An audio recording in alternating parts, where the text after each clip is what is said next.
First of all, I was going to sign for United. Fergie loved me, all the players, Roy Keane, Paul Scholes. I used to train with these guys. Hang on a minute. Roy Keane loved you. He did. The problem was that when you're coming from Africa, you need to be 18 before you sign a professional contract. So Fergie was like, okay, we're going to send you to back home until you get to 18. Then we might apply for a special visa for you so that you can be able to play in the Premier League. So I went back home. I was at home with my family, just chilling. And then I got a phone call from Chelsea. A certain agent called me and said, listen, I know you've been to trials with Manchester United, but there's this club, Chelsea. I was like, okay, you know what? Until you sign it on the dotted line, you're not sure. So I was like, okay, you know what? I'll fly to London. I flew to London and then I went to trials. I used to train with the Marcel Desailly, Jimmy Flo Hasselbank and the rest of them. Chelsea again wanted me to sign. They liked me. And again, I wasn't 18, so I couldn't sign. So they thought about it. It's like, you know what? We're not going to make some mistake that United make by sending you back to Nigeria. So what we do, we'll send you to South Africa first, where it's a bit more developed in terms of facilities. I was like, okay, sure. So they sent me to South Africa. By then, United started looking for me. Fergie started looking for me. Nobody knew where I was. After 6 months, the club said, oh no, you have to sign for us now. Either you sign to play for us, the club in South Africa, or you have to go. But Chelsea didn't want me to sign because if I sign for them, when I turn 18, Chelsea have to pay them transfer fee, a huge transfer fee to get me out of the contract. So they pulled me out and then they took me to Norway. That's how the Norway situation It's a bit came random about. though, isn't it? Took you to Norway. I know. Did you have a say in this or? Nope, I didn't have a say. I didn't have any warm clothes. And This is me landing Norway, freezing cold. Snow was this high. I was training with Lynn Oslo. And then I played a game. I played one game. And then Manchester United got to know where I was. And then, of course, They found you. they found me. After all this Shivering in the cold.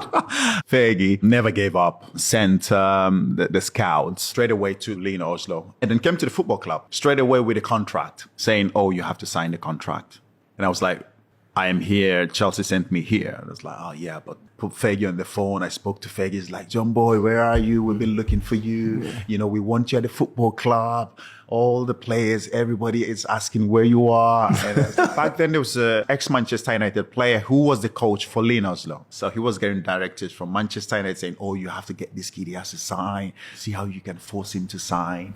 And eventually, they managed to convince me. So the manager, the club, they boxed me in my room and just convinced me. And Were you tied up behind a chair?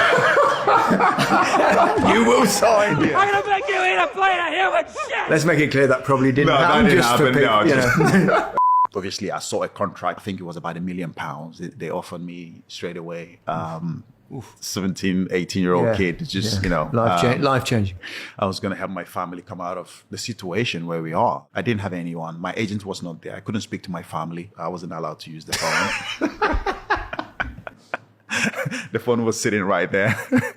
Every time I picked up the phone, like, who are you calling? So yeah, I did the press conference and then it was on Sky Sports and everywhere. And then Chelsea were like, what is happening here? My agent was like, what is going on? Roman is absolutely lost it. They've been there for me, Chelsea. You know what I mean? So for me to now finally go and sign for Manchester United was, you know. A betrayal. It's like a betrayal. So Chelsea absolutely lost it. Roman said, go to Norway. Whatever you have to do, you have to get him back to London. You have to bring him back to London. So my agent came to Norway and then he took me out. He took me somewhere. And then the press came and everybody, they saw me in the bushes, me and my agent. They said, you were hiding again. I was hiding. Missing again. I was missing again. In the bushes. And then there was a national announcement on the radio said, if anybody knows where John Mikel is, can you contact the police because he's gone missing? I remember my girlfriend back then, Norwegian. She called me, obviously I had to pick up. Where are you? I was like, well, I'm here watching football with my agent. It's like, yeah, but there's a national announcement where, you know, if anyone knows where you are, to contact the police. And I told her, I said, listen, don't tell anybody where I am, but I'm here watching football with my agent.